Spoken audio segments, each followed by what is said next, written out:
Hello, everyone. Sorry for the technical issues that we had earlier. We're just doing the recording for you now. As I mentioned, we are going to discuss the topic work from home, biggest cyber threats, and more specifically the social engineering. Our presenters today are Anna Collard. She's the senior content strategist and evangelist from KnowBe4 Africa, and Boris Goncharov. He's Amatas CEO and cybersecurity expert. As we tried earlier, we will start with Boris and his presentation on work from home biggest cyber threats, and then we'll continue with Anna and her presentation on social engineering threats and what we can do about them now. So after the presentation, you can just send us any question you might have, and we'll be happy to answer them. Okay, so Boris, the stage is yours. You can start again now. Okay, we'll try again. Yes, this is let's say full display of some of the issues that we are facing with doing online stuff and living online most of the time. So this is the obvious implication of this way of working. So apologize for that. Yes. So let's focus now on the problems that we face and the situation and what we can do about it. That's my topic, and then I'm going to switch over to my colleague KnowBe4, and she's going to talk about more specifically about social engineering. Obviously, what we are facing nowadays is it's unprecedented, especially for our generation, I think. And the problem with this is that aside from the obvious problem that we have, medical problem that we had in the pandemic, and people are going to hospitals, losing their lives and battling this virus, I mean, that's number one priority, of course, and this is number one concern. But in the same time, we are facing also unprecedented situation in the cyberspace as well. I don't think in my career I ever seen such a dynamic and fast-changing risk environment, and the reason for that, of course, is the same as you can think of. It's because people are trying to exploit, some criminal groups, hacking groups, they're trying to exploit this pandemic for their own, gains and their own good. They try to monetize COVID as much as they can, and this is more easy nowadays, probably because people are generally more susceptible to attacks, and they're more susceptible of doing things that they not normally are doing in their daily routine stuff in their companies. And the other reason for that is that we very quick, especially companies that never ever thought of being so digital in the way they operated, they very rapidly, very quickly were wished to kind of survive in this situation by digitalizing whatever they can in very fast and uncontrolled manner. And obviously this resulted in a lot of issues and a lot of risks which were normally considered in a far much more controlled way and in a far much more, let's say, strategic approach. But now nobody had the time to do that, and people are just basically rushing to doing stuff that they, again, not normally are doing in their environments.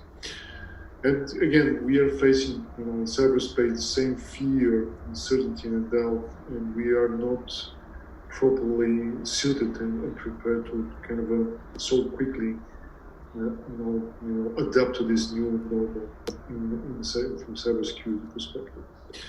Normally in cybersecurity, things are happening much more slowly, and cybersecurity is more strategic in a way, in kind of a longer horizon. But in this case, it was very quick, very, very quick and dirty way of dealing with the situation.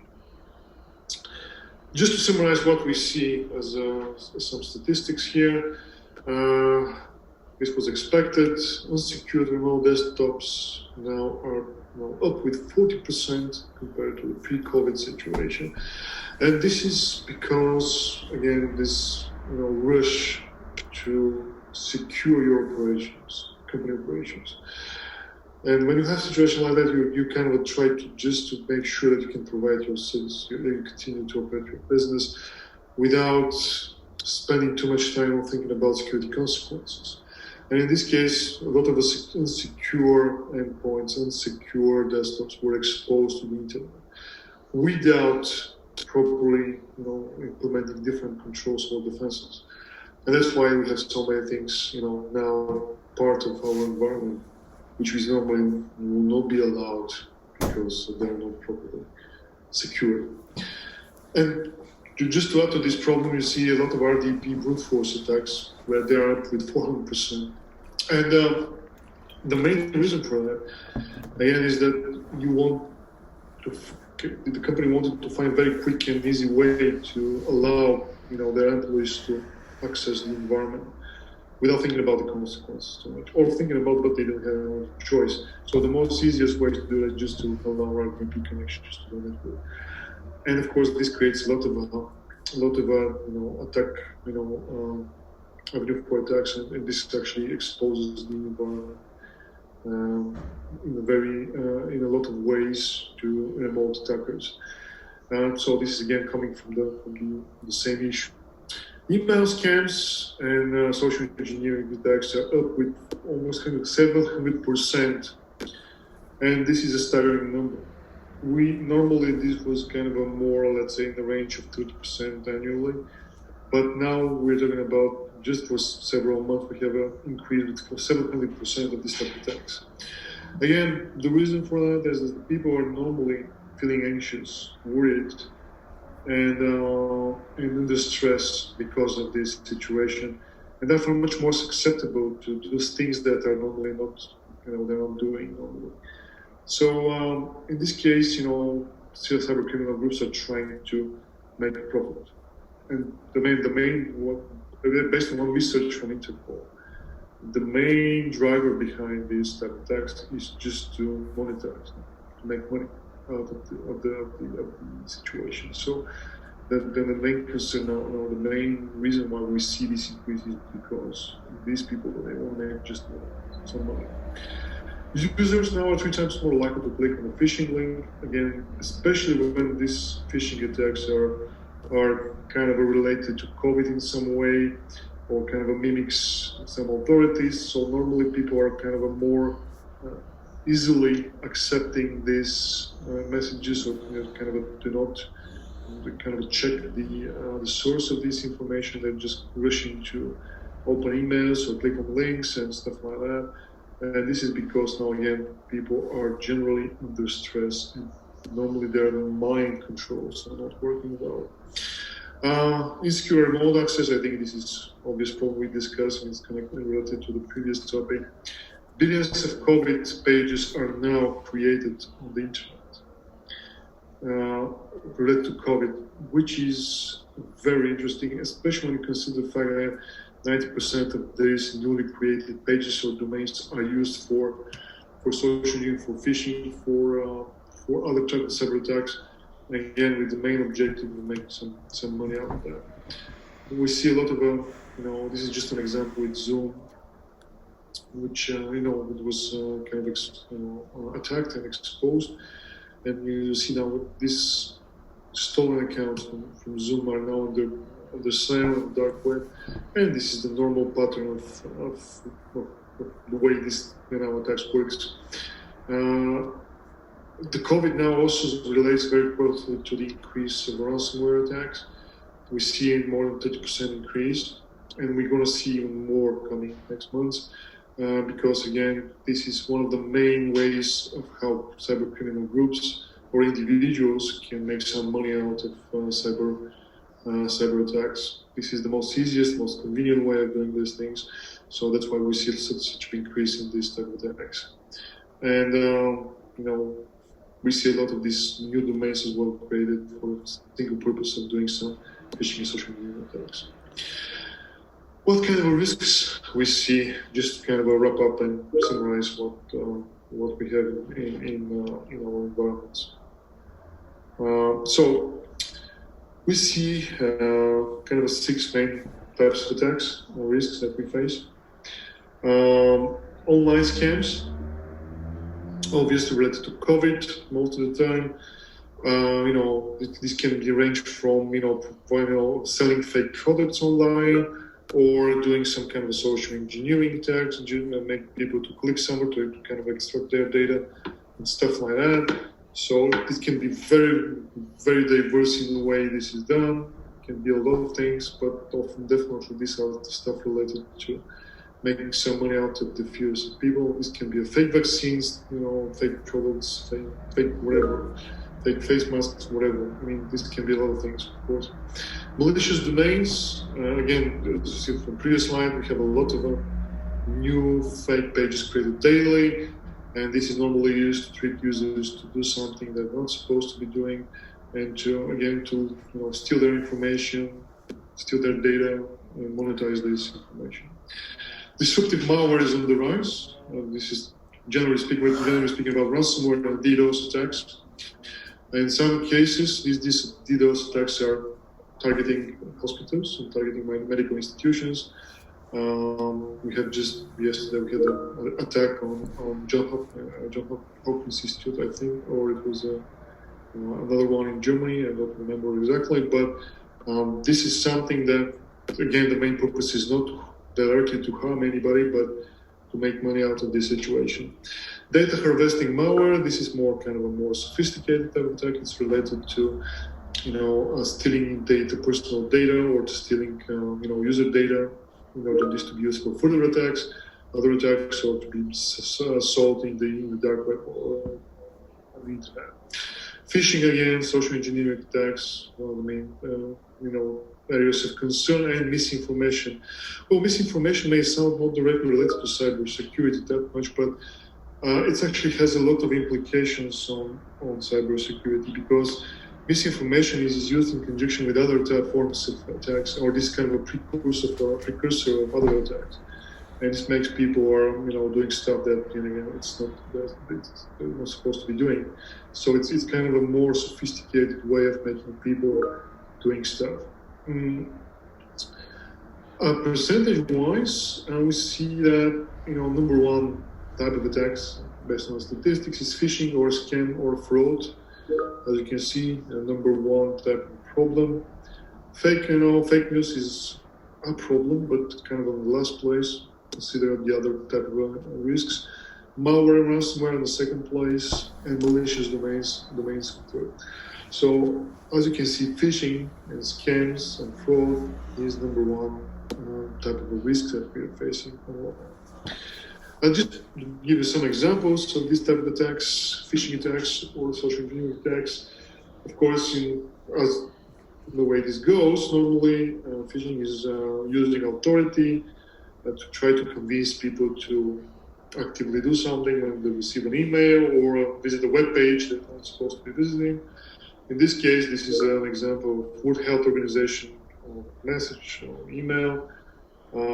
It looks very green. When you click on this blue safety measures link, this exposes your system to a threat. That's just one example. This can be impersonating CDC or any authority in any specific country. It has to be only that one. It can be in the form of also coming from your bank or from other institution or from other authority. It doesn't really matter. The main objective, of course, is to make you click on something or do something that you're not supposed to be doing. This is more interesting example. This is kind of a fake application to show infection, let's say, areas in a particular country, and this is for Android specifically device, but it can be also in other forms. So this is a fake app. This was also another one for fake website, impersonating Johns Hopkins Institute map of infections. So this is just another example of how this is used. Again, we have this form of a social engineering, a form of a smishing attacks, basically sending a fake SMS to somebody, and this can completely impersonate a message coming from your authority. In many countries, this is the way they are sending some announcements or kind of information that you have to isolate or do some active measures against COVID infection. or that somebody was infected and you had to do something else. And this again is in the form of SMS. You can see this is something that was kind of circulating recently, but this is changing daily anyway. So today is this message, tomorrow it can be something else. And this person receives this message and thinks that this is legitimate announcement, clicks on that link or do something, visit the web page. This is infected with malware or with some other stuff. Can compromise your system. And lastly, but again, it's not really something that we should underestimate, is fake information, fake news, and conspiracy theories, and a lot of misleading information about this pandemic. And this actually screen summarizes everything that we've seen so far. That COVID is kind of a novel bio-AI weapon. It's kind of a false pandemic, and this was created to kind of change the world order and stuff like that. It can be, there are a lot of conspiracy theories behind that.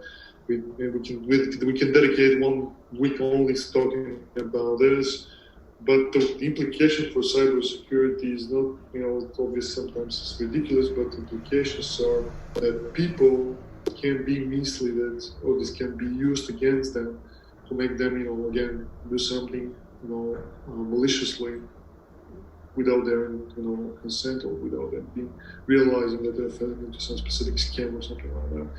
So again, people are more susceptible now, specifically in this situation, to this type of attacks. So fake news, fake information is something that is used again as a part of other attacks, and this is a general problem. Has to be properly addressed for all the organizations. And this is more serious example. What can happen with a single cyber attack? And this was a recent case in a German hospital. The German patient died because of a ransomware attack. So what happened basically was that he was trying to be, he went to a hospital. This hospital was completely blocked. Their system were attacked with a ransomware. More specifically, this ransomware was using a vulnerability in Citrix application content delivery protocol in Citrix systems, and basically this paralyzed the hospital. And patient needed to be transferred to another one, but because there was much time lost in this transfer, unfortunately he lost his life. And this again is an example of what can happen if, from cyber world, and how this actually can result in something really in the physical world. And unfortunately, this continues to grow, and we see more and more situations like that, unfortunately.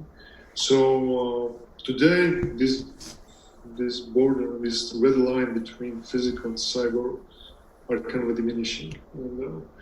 And we're living in a world in which you cannot properly distinguish both worlds anymore. And one, cyber has implication of physical world and vice versa. So it's really something that we should think of more, kind of a more broader perspective. It's not only about computers, it's not only about mobile phones, it's not only about some application, it's about our daily life and the way this is actually connected to the digital world. So it's really something that we should consider properly. Now let's switch to more to the protection part. So what we can do in order to protect properly, or to at least try to secure our enterprises, to secure our companies, and make sure that they continue to operate safely in this situation. I would like just to kind of narrow down this to 3 main cybersecurity focus areas. And number 1, user behavior. Obviously, we have that. Probably, people doing some stuff that are exposing them to threat. Instant detection response is about, making sure that you can, detect and of course respond to an incident in the moment you see something happening, and not lose too much time on trying to discover what's going on. Because we see this increase of attacks, we see this increase of the different forms of, let's say, social engineering. So we need to make sure that we we see this coming towards our companies, and we can actively counteract, actively do something about it. And of course, it's about devices and remote access and things that we're giving in the hands of our employees to work from home. These things has to be properly secured, and our environment now is changing, and it also needs to be properly secured. So it's about, in my opinion, is about these three main things that we have to address. First of all, addressing user behavior, employee behavior, dealing with the phishing. This is a very old problem, and unfortunately, this is an unsolvable problem. And not to the extent that we will not see eradicate this problem forever. If there is a human behind the system, we're going to have this problem, regardless of how much effort you put into explaining to people or trying to make them understand the problem. We will still have people that are going to do something, in a way they are not supposed to do.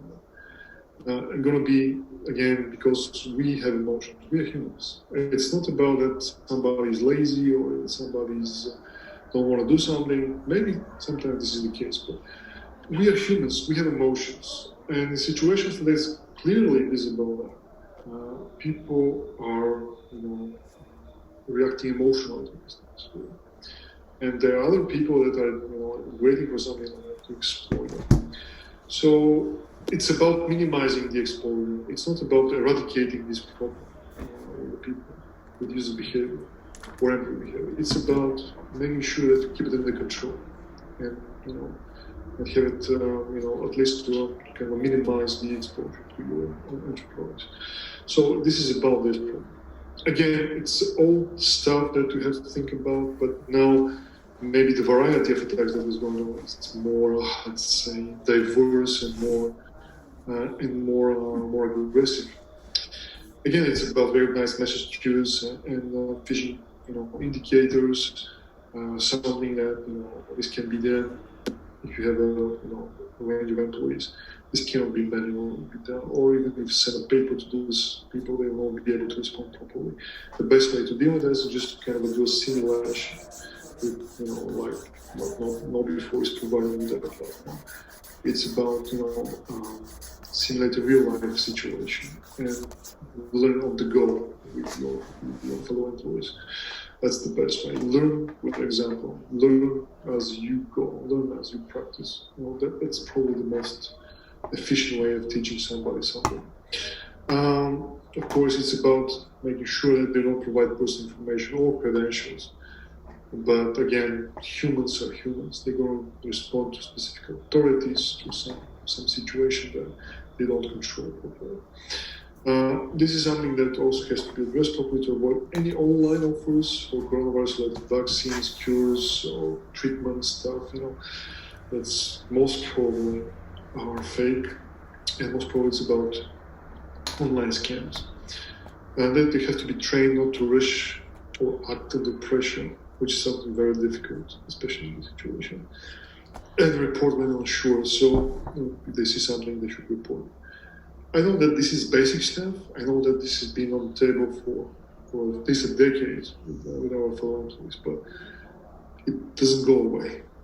And we have to keep this going all the time. So it's not about just, send some messages to people or advise them once at a time. It's about doing this on a continuous basis. Make sure that this is ongoing effort. Making sure that your employees are properly trained all the time to expect something like that. So it's not just, all right, don't do this, do that. I mean, that clearly doesn't work. You have to think about continuous kind of engagement model, which will help to reduce this exposure for your employees. Social media here is used normally for a lot of attacks, and it's one of the main avenues in the modern days that people are using that against the employees or the people. So you have to make sure that social media is properly protected as well. And this is normally not part of your corporate structure. So that's why you have to be able to instruct your fellow employees, instruct your colleagues to properly secure this element as well. And also this relates to fake news and fake media messages coming to them as well. This is the main avenue in which this happens. Social media is the main source of this information. So first of all, apps that are used on social media has to be checked, has to be properly verified to make sure that they are just something leading to other attacks or can expose this person to other threats. So apps have to be checked, has to be properly vetted in order to be safe for their use. A general rule here is to mistrust whatever you read in the social media. And I think this is ongoing conversation with social media, the social media giants, and there was another discussion in the Senate about this. So basically, this is not authoritative source of information. There are other ways to kind of receive information about this. And our suggestion, specifically when it considers the pandemic information, the COVID information, is to be done through official channels, not through social media. Social media is not a good source of information about COVID. You have to block bad ads, to restrict your employees to block bad ads, or when most of the ads that they're receiving, they have to have a focus on their friend groups. Not everybody in social media is your friend, that's an obvious problem. You have to keep this in mind and kind of be more restrictive on their friends, let's say, network. As said, the two-factor authentication, all the security features which are provided basically from the social media provider. We have tools, we have means to protect our social media profile that has to be used to full extent.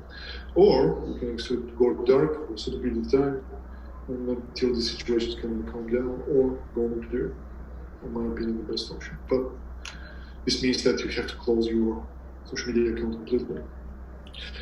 About the security devices, the devices that is used, I'm not talking about mobile phones, but also any kind of equipment that is provided to the employees. Encryption is your best friend, especially when you have something without your reach of your control in your environment. So people are using their own laptops, their own stuff, most of the time, and these things has to be properly protected. So encryption is your friend all the time. Single sign-on and multi-factor authentication, this combination is very powerful, especially when you have a very diverse cloud on-prem your network environment, in which you have to secure all this stuff all the time, especially using credentials related to this application. So the best way to do this is a single sign-on technology to help you and aid you to reduce the risk of exposure of account information.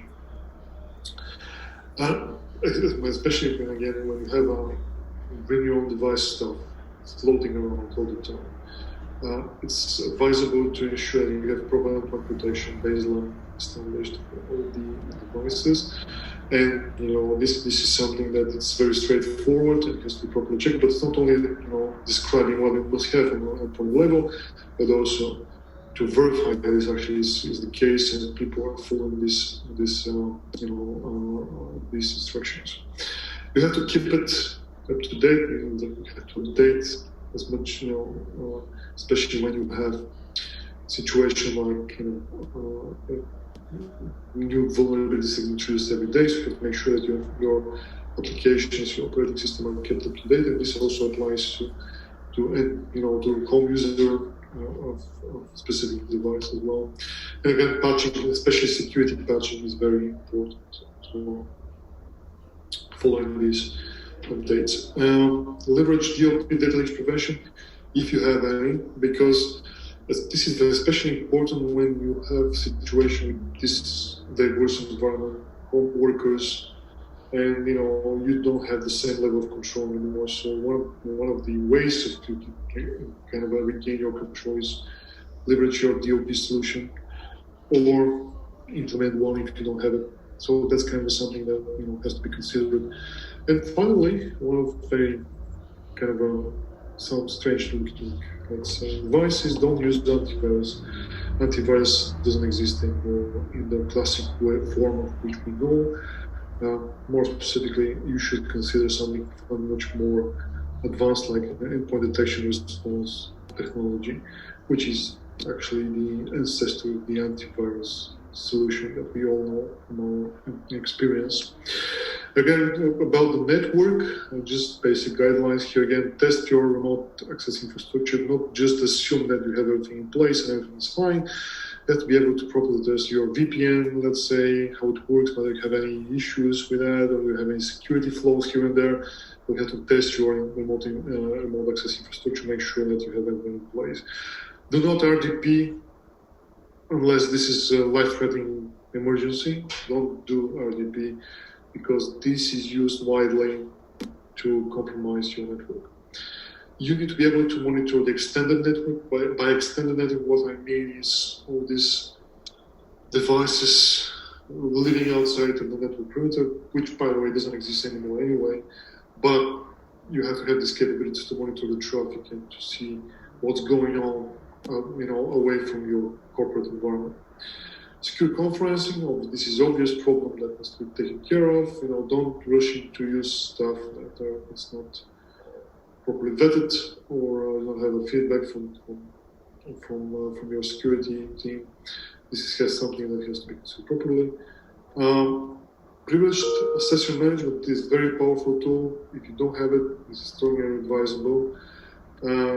Privileged session management will give you maybe can give you an early indication of some highly privileged can be compromised or something wrong is going on inside of your company. Also, for all the remote users, you have to be able to properly secure your Wi-Fi infrastructure, especially at home. You have to provide to your employees baselines which they have, and this has to be verified from the network perspective, and authorize any remote connection which you have. One of the again main points here is to be properly ready to respond to attacks, which is happening all the time. So first of all, you have to update your incident response plans. If you don't have it, you have to have one. But most probably, even if you have one, most probably this is outdated. It's not properly addressing the situation. So that needs to be revised properly. You have to obviously kind of introduce single point of contact. This can be done by every organization, regardless they have a security operations center or not, or they have a security operations team. This is something very basic, and everybody can establish something like that in order to kind of share information about problems, issues, and to kind of use this to report any suspected incident. And if you have already one incident response plan which is kind of updated, you have to test it properly. Otherwise, you may end up in a situation which we don't know whether your approach is working properly. So test your stuff, test your incident response plans. Otherwise, maybe this is not efficient. If you don't have incident response capabilities, which happen to a lot of companies, not all the companies have this in mind and has this capability in their companies, you should consider MSSPs, managed security providers. This is the only way of how you can effectively deal with that. It's just a very basic things. If you don't have it's like intrusion alarm system at your home. If you don't have something like that, and you have available stuff inside your home, the chance of somebody rob your place is very high. The same applies to your cyber environment. So you have to consider that. And this is something number one priority for your organization. You have to consider more advanced or kind of a more, let's say, straightforward technologies like managed detection response or next generation detection response solutions. If you don't have something, or you're considering something, to solve this problem. So these are kind of more easy, fast ways of, establishing this capability. Well, the best way, of course, is to use this combination of managed service and ensure to secure your supply chain. By this, what I mean is that your vendors, your security providers, your vendors are facing probably the same issues like you, and you have to make sure that these people can deliver, and they can not only deliver their service, but deliver security equipment or security solutions to you if you need one. And this also can be extended to IT in general, because these people, these companies are facing the same issues and they have the same challenges. So we have to make sure that they can deliver. And as kind of a final step, just to have key takeaways here, we should be able to adapt fast. We we don't have any other choice. We should be very, very fast and adaptable to this situation. We have to be able to focus on these core issues. We cannot solve all the problems. We have to focus on three main priorities, let's say, 4 or 5 maximum, and focus on those in order to move forward and switch to something else. You have to plan ahead. Don't just do stuff because we're in a panic mode, because this can lead to very bad decisions at the end. You have to protect your employees, protect your people from cyber threats, their families as well. It's something that you have to keep up with the speed of change, understand your exposure, think about it, look at what's going on, and act based on that. Then you have to modernize your cyber defense capabilities. Most probably, the way you're handling the situation, you probably outdated. So you have to consider some modern, fast approaches to it. And I think that's all for my side. Thank you for your time. I'm going to switch over to my colleague KnowBe4, and she will focus more on social engineering. Anna? Thank you, Boris. I'm going to share my screen quickly. Okay, so thanks, Boris, for the intro. I'm going to talk about the social engineering part in particular, or human hacking, and what you can do about that. My name is Anna Collard. I am from South Africa, Cape Town, and all you need to know about me is that I've got 20 years of experience in cybersecurity, and I'm really passionate about the human side, or the human factor of security. And I don't have much time. I've only got about 15 minutes left, so I need to make it quick, but I'm hoping to go through some of the social engineering threats, sharing an example, and then using that example to be more specific about how we can use security awareness and specific defense mechanisms to protect ourselves and our people against this threat. So I think Boris already alluded to that. It's an old problem, but it's not a problem that's going away, because criminals or cyber criminals, like any criminals, are inherently lazy, and they will take the easiest path. And why hacking through sophisticated technology if it's much easier to hack a human? And why is it easy? Well, because our operating systems haven't been upgraded in hundreds of years. We're driven by emotions, as Boris said, and especially if it's things like fear or desire, curiosity. What happens is that it sort of circumvents our critical thinking. And what social engineering really is it's not just limited to the digital realm or the cyberspace. You'll also find that in the real world. Nothing against car salespeople. There are a lot of good car salespeople out there, but that picture of the sleazy salesman comes into mind, or anyone who's trying to manipulate or influence us to do things that may not necessarily be in our best interest. And that's really what social engineering is all about. It's like what con artists use to trick us and scam us. And in the digital realm, it's pretty much the same, only that it may result in a security or a data breach.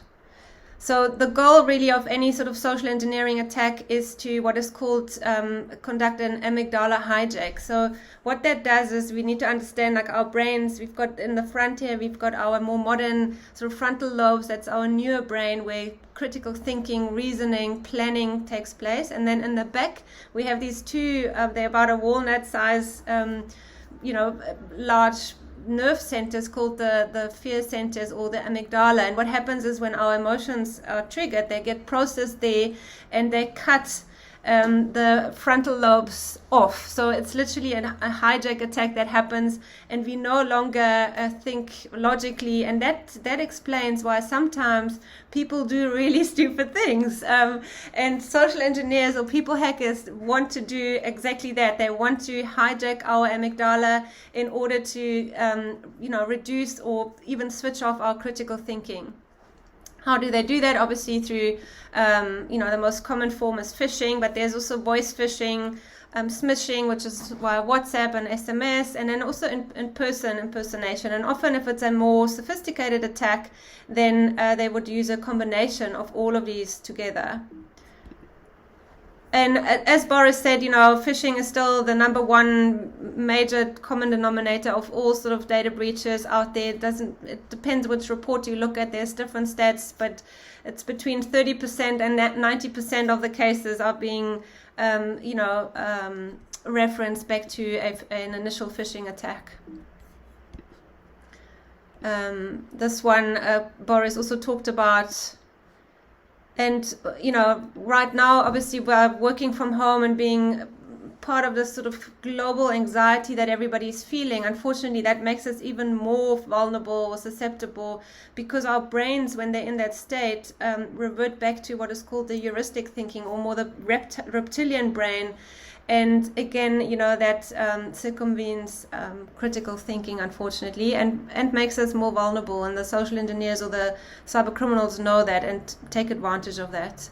Unfortunately, this is not going to go away. Like, the future is, like the predictions for next year. There'll still be a lot of phishing, and as phishing is going to be more sophisticated, we will see a combination of the different attack vectors, as well as deepfake technology being used, and just an increase in extortion and ransomware schemes. So what I would like to do now quickly is just to go through an actual attack kill chain or cyber chain to explain how social engineering is being used in the different steps of an actual attack. So this is Kevin Mitnick. He did a demo for us just the other day where his goal was to get into an environment and take over the financial director's cloud systems passwords. And I'm going to talk you through how he did that. So the first step he would do is do the research. LinkedIn is a great resource to find sort of the names associated with the organization. But obviously LinkedIn doesn't give you the email addresses. So the next step, what he would do is go to a site called hunter.io, and that enumerates or shows you how an email address is being built up. So for example, if I type in KnowBe4.com, it will then show me that all the people that work here, their email addresses will be the first name and the first letter of the last name. And voila, then if I have the list of LinkedIn names that you can scrape off LinkedIn by using scripts, and then I combine that with the actual enumerated email consistency, then I know now I have a list of targets that you could target. So the next step that social engineers would do is create their story or develop the pretext, and that means, because especially if it's somebody like a financial director, he would have probably received quite a lot of security awareness training already. He's not as likely to fall for a common fish that comes from the outside. So we need to establish that level of trust. And one way of doing that is by spoofing or impersonating the internal domain. In this instance, the company had DMARC and SPF enabled, so he couldn't easily do that. So what he chose to do is to actually compromise an existing or a colleague in the organization to then take over that email account and send the phishing email from the inside. The way he did that is through something called a password spread attack. That the way that works is you just sort of run 3 to 5 of the most commonly used passwords against all the accounts that you found, or all the email addresses that you found. And the chances are really high that one of your employees or one of the people that are in that list will use something like the company name plus the year, or company name and the month. And that's exactly what he did. He ran the actual password spread attack, and he found someone called Eric in the IT department who used the company name 2020 as his password, and that allowed him to get onto this Eric's Office 365 email account. Unfortunately, Eric didn't have two-factor or multi-factor authentication enabled, and once he was in Eric's email account, he could then set up the actual phishing email. And because it would have come from Eric in IT, what he created was a story around, we all on Zoom, we have to upgrade our Zoom, there's a security issue with that, please download the installer and upgrade your Zoom to the latest version, and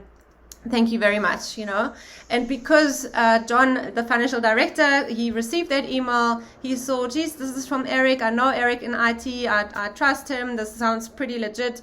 He didn't have any doubts that this was the real deal. He installed the seemingly Zoom upgrade, but in reality what happened was that in the back end he actually installed Kevin Mitnick's implant or payload, and this allowed Kevin to then basically interact with the target's machine and sort of, you know, like manipulate it. So what Kevin did then from his what's called the command center or control and command center, which is a server in the cloud, the little implant that John, the FD, installed without knowing about it, like he thought he was just upgrading his Zoom account. The implant would talk back to the C-square or the command and control server. And what Kevin did next was he said, well, I want to get this guy's passwords to the financial systems. So what he did is he copied a Mimikatz command. This is a way of grabbing passwords that are stored in browsers or like Chrome or Internet Explorer and then decrypting them. So he did that, and voila, you know, like literally within a few seconds he got all the accounts that this particular user stored on his Chrome browser and decrypted the password. So there's obviously Netflix he wasn't interested in, but Gmail is really interesting, you know, his Apple account, his Concur, which is a financial system, bank accounts, you know, Twitter account, trading accounts, etc. So this is really quite scary, and I think there's a lot of messages in there that I'm going to unpack. You know, again, to summarize what happened. So the first step was to hack into he hacked into one of the other users or the colleagues' accounts by doing a password spreading attack. He then sent the phishing email from within the internal network or from within the compromised account that was trusted. That then allowed him to get the target to download his implant or his payload, which then eventually allowed him to take over the machine or, you know, interact with the machine and run his password hash dump. So how do we protect against that? Obviously, you know, like password policy is super important. Boris mentioned it, having multi-factor authentication enabled. That would have stopped the password spreading attack. Preventing your organization from being spoofed by enabling DMARC and SPF on your domain registries.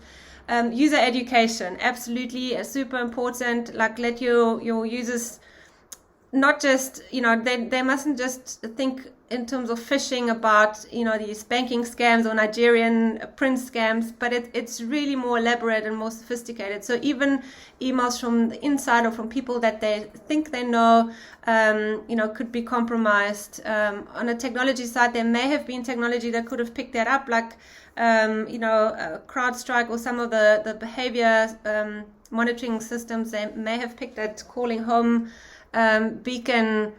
They may have picked that up, but your general antivirus software would not have picked that up, because the little payload that Kevin used just literally changed a few registry keys. It didn't do any like other malicious things. And again, user education, I think, is so important about, you know, like storing passwords in browsers. That's the first area where hackers would look and, you know, rather use a password manager or, again, you know, then also enabling multi-factor authentication. So you can see, like, in the story where the different layers of social engineering and basically building your human firewall come into play. And that's really, I guess, the message is now, okay, how do we build that human firewall? How do we solve that problem to change the security culture and get our people to be more vigilant? And there's a couple of tips I'm going to share. The first one is that we need to measure it. But like anything in life, we can't manage what we can't measure.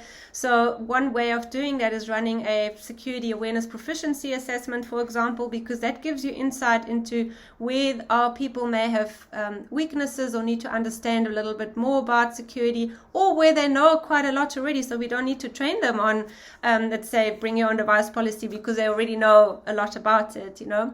Another way to measure is obviously your phishing, sort of phish prone percentage. That gives you an indication of how susceptible your users are to phishing, and that is a percentage that you want to see decrease over time, and it just helps to to kick off with a baseline assessment to give you an indication where you are and where you want to be.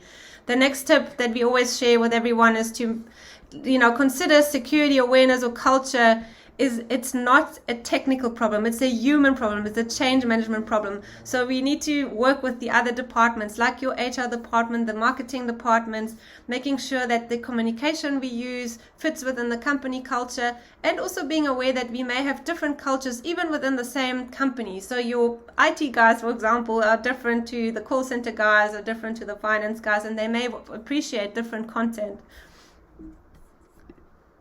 The other tip that we always share is, make sure that the content that you roll out is personally relevant and interesting. People are generally not that interested if, the CEO has to pay a fine because there's some data protection law that was broken. They are worried about doing the right thing. Like, generally people want to do the right thing.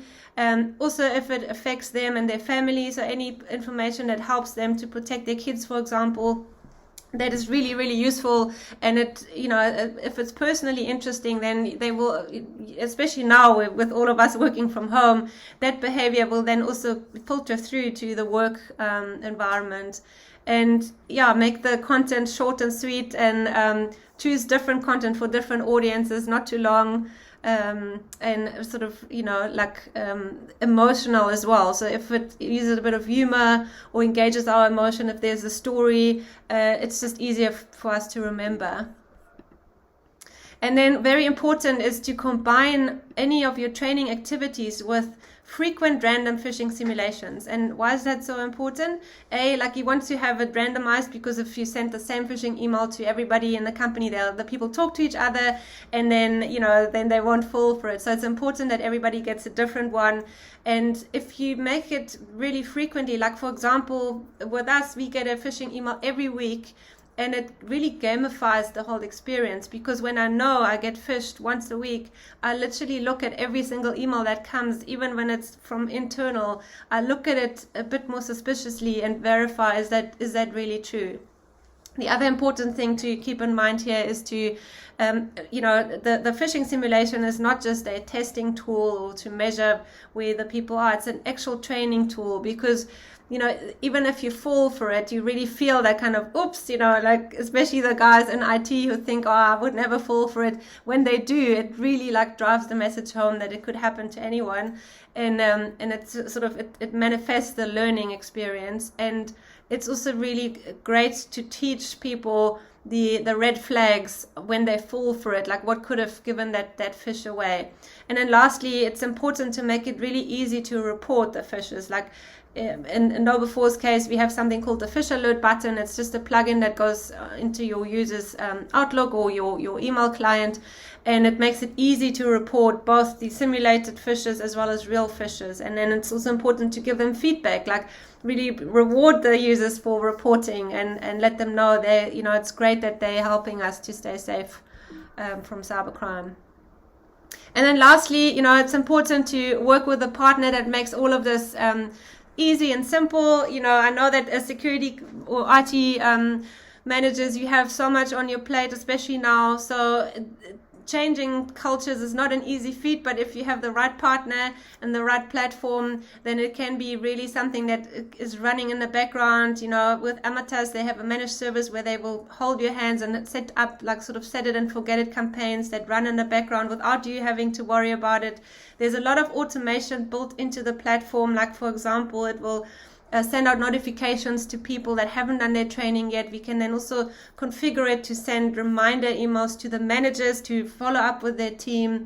There's automated sort of workflows built in that if people, for example, fall for a phishing email too often, they get assigned automatic remediation training. So we really try to make the management and the administration of the process as automated and simple as possible, to help you do the job that you need to do, and let Amatas and KnowBe4 take care of the security culture change. And it really works. Like, there is a report that we share, that we publish once a year, and it's called the industry phish prone percentage. This means when we go into an environment for the first time, the average hit rate is 30%, meaning 1 in 3 people will fall for a phishing simulation. And literally within like just 3 months, by applying the methods I just shared, continuous training with the phishing simulations, you can halve that risk rate way down to 15%. And within 12 months, the average goes way down to 2%. It's impossible to ever go to a 0%. There will always be somebody who will fall for a phishing email, but this is a pretty good return on risk reduction, or like a good result in terms of reducing your human threat landscape. And that's really all from my side. So just to summarize, like, we really need to prioritize the security culture. It is the de facto number one threat that we are faced with at the moment. Making your people as well as their families aware of the social engineering threat should be one of the highest priorities, and applying the right levers and working with the right partners will bring serious results within a relatively short time frame.